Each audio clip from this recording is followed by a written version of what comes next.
Alright, what's up guys? My name is Zack, and today I am driving a 2014 Audi A6 Prestige.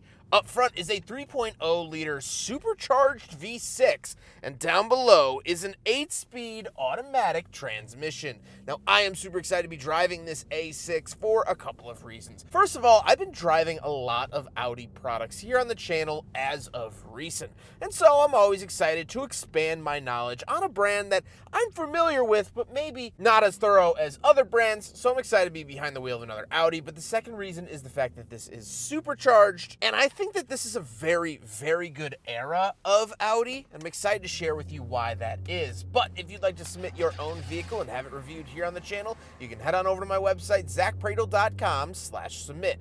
It's a quick and easy submission form. It takes under a minute to fill out, and I come out to you. And if you'd like to see all my videos weeks or sometimes months in advance, you can head on over to my Patreon for only $5 a month. But let's get back to that 3-liter supercharged V6. Well, from the factory, it's making 306 horsepower. Now, this does have a Stage 1 tune on it for the ECU, and it has an intake as well as a muffler delete. So, not crazy like horsepower adders there, but it is a little bit more awake than maybe a standard A6 would have been, and that's very, very common for not only Audis, but Volkswagens in general. People tune them super, super easily, especially with the superchargers or the turbocharged engines. It's easy to sort of up that boost in a Stage 1 tune. Just kind of wakes it up a little bit, ruffles the feathers a touch, and that's it. So not crazy numbers, but still very good. Like I said, paired to it is an 8-speed automatic transmission. It's actually a ZF 8-speed, which is very, very nice. And it's shifting the gears, it's doing a good job, and I really, really like it. It's a smooth luxury experience while still also being quick in the shorts. Last but not least, this A6 is the Quattro, meaning it is all-wheel drive. Get just a little bit of pop of sound here.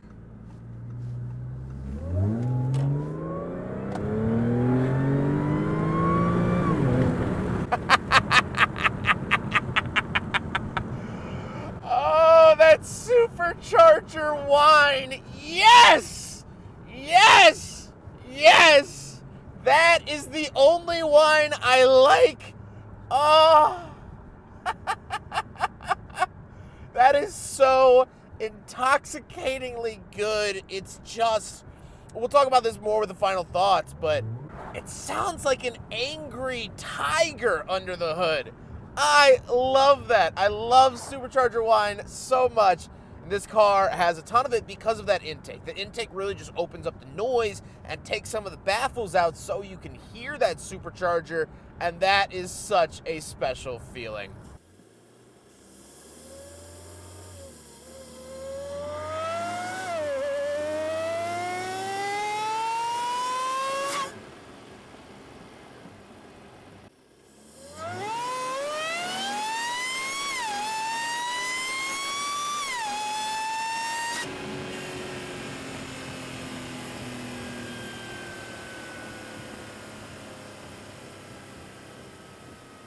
How does it feel to drive the Audi A6? Well, it does have the sport suspension, so it does ride a little bit harder than a normal A6, especially the all-road. They did make an all-road version of the A6 that had very different suspension. This has the sport suspension, so it is on that sportier side, but it's not quite the S6 of the era. Other than that, all the touch points are great. The steering feels wonderful. The throttle response is great. Visibility is good. I feel very, very comfortable driving this car immediately. And that doesn't always happen, especially as someone like myself. I drive between 5 and 10 cars a week, different cars. I'm always switching between different cars, blah, blah, blah. To get immediately comfortable in a car is not always an easy thing to do, and I feel very comfortable here. It's a very predictable car. It's a very comfortable car. It feels like a worn-in pair of jeans in the best way possible. It sort of hugs you where you need to be hugged and remains rigid where it needs to be rigid. That's how it feels to drive this A6. With that stuff out of the way, let's talk about the interior. Well, in front of me, I have 4 physical gauges and a screen. Off to the left is my coolant temperature and tachometer,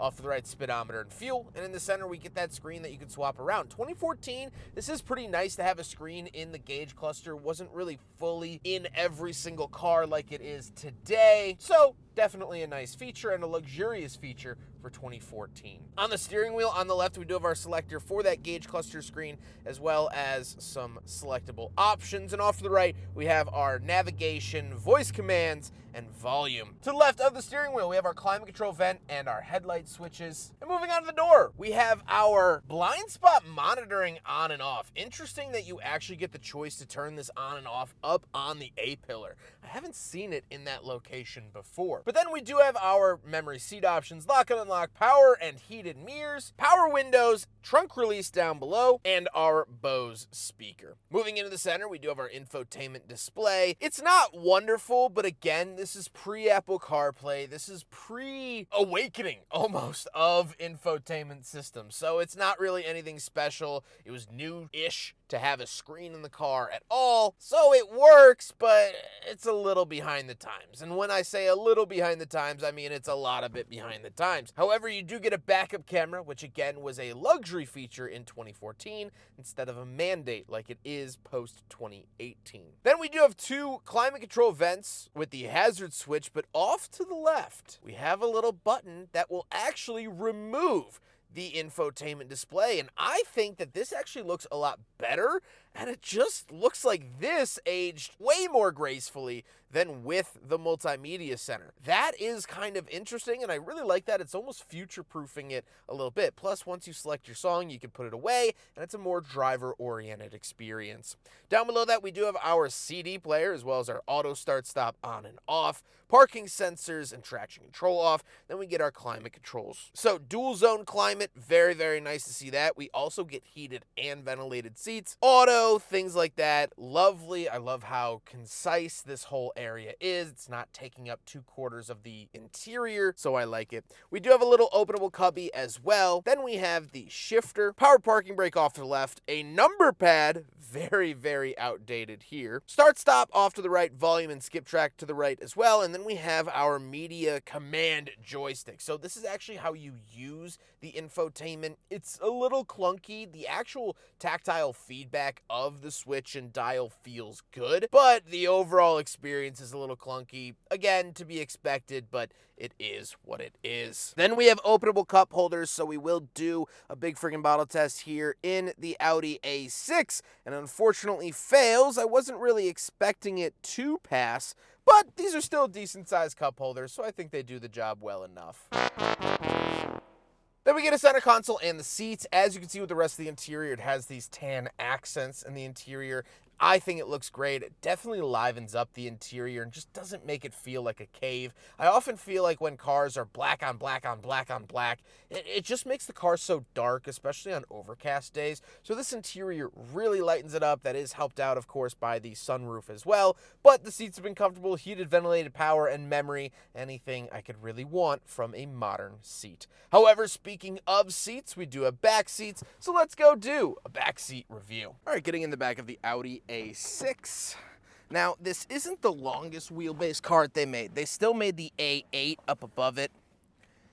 Close it up here, and we're a little crammed. My knees are hitting the seat in front of me. Now, the seat is a little far back, but I wouldn't say like tremendously far back, so not wonderful. Down here, we do still have our own dual zone climate. Love to see that. So this passenger and myself can have different zones of climate. Adjust that here. Love to see all of that. Very, very cool. We also do get 12-volt outlets that pop out here. Again, very nice. And we can come into the center console, fold this out. We do have some storage features, but we also get cup holders that pop out as well. So plenty of things to love back here. Headroom isn't bad. You know, my head's not hitting the ceiling, but my knees are hitting the seat in front of me. So put your passenger here and move this seat up a little bit to kind of compromise that and give some space to this. You can make that work. However, it's still not like a big body car. I recently drove the Audi A8L, and that obviously felt a lot bigger because it was a lot bigger. So something to note there. Let's hop out. We'll take a quick look at the trunk because there's something occupying it, and then we'll talk about the looks. Ladies and gentlemen, it is my great honor to introduce you to the Eardrum Destroyer 5000.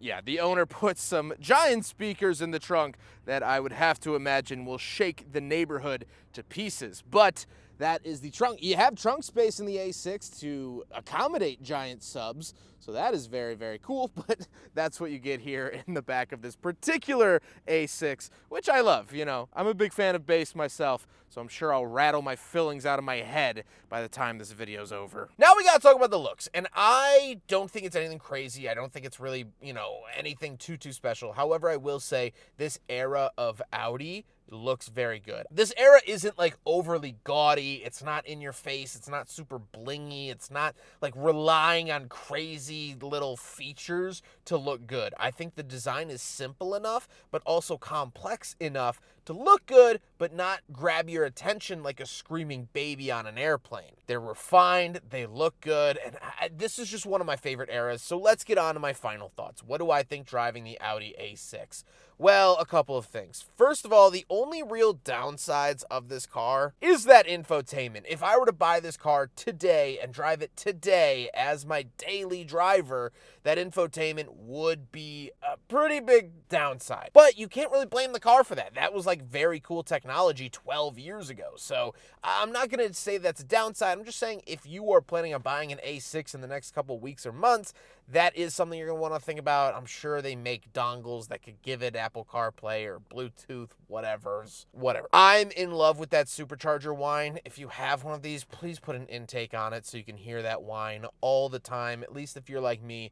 I love it. Makes a car feel special, makes it feel so much more alive, and that's a fantastic feeling. But I want to talk about why this A6 feels special and why this era of Audi feels special. Well, I want to preface this by saying that I graduated high school in 2016, so I grew up around these. You know, these were hot new cars when I was starting to get into cars. So I do think that that does give me some type of bias. I got my license in 2013, so this would have been, you know, just freshly rolling out in that era, and this was something I aspired to. So I think ingrained in me when I see these are still like cool, interesting new cars to me in my head. So I do think that affects my opinion a little bit. But I will say this feels more special than the Audis that they're currently making. I love the new Q3. I drove the new Q3. I think it's a good car.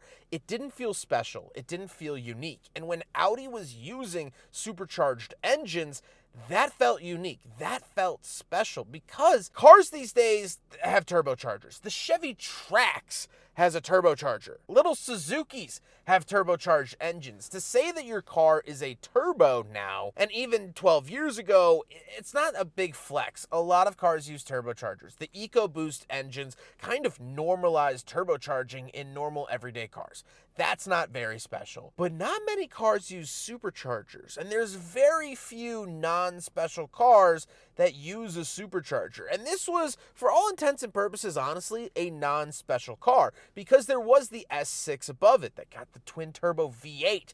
That was the sort of holy grail special version of the S6. This was just something that a banker would buy, or a starting out lawyer would buy. A general manager would buy one of these. And yet, it had that special supercharged engine. It wasn't seen in other vehicles. Sure, like the S4 and other Audi products, of course, they use superchargers for a while. But you get what I mean. Like, anyone these days could say that they drive a turbocharged vehicle. But to drive something supercharged was special, and it made these cars just feel a little bit more out of the ordinary. Not necessarily having like the VR6 or, you know, the W12 or any crazy things like that, but you saw that T in the badge, which meant supercharged, and you said, oh, that is something a little bit different. You know, my dad's BMW isn't supercharged. My dad's Lexus isn't supercharged. My dad's X, Y, or Z luxury car wasn't supercharged. This was doing something different.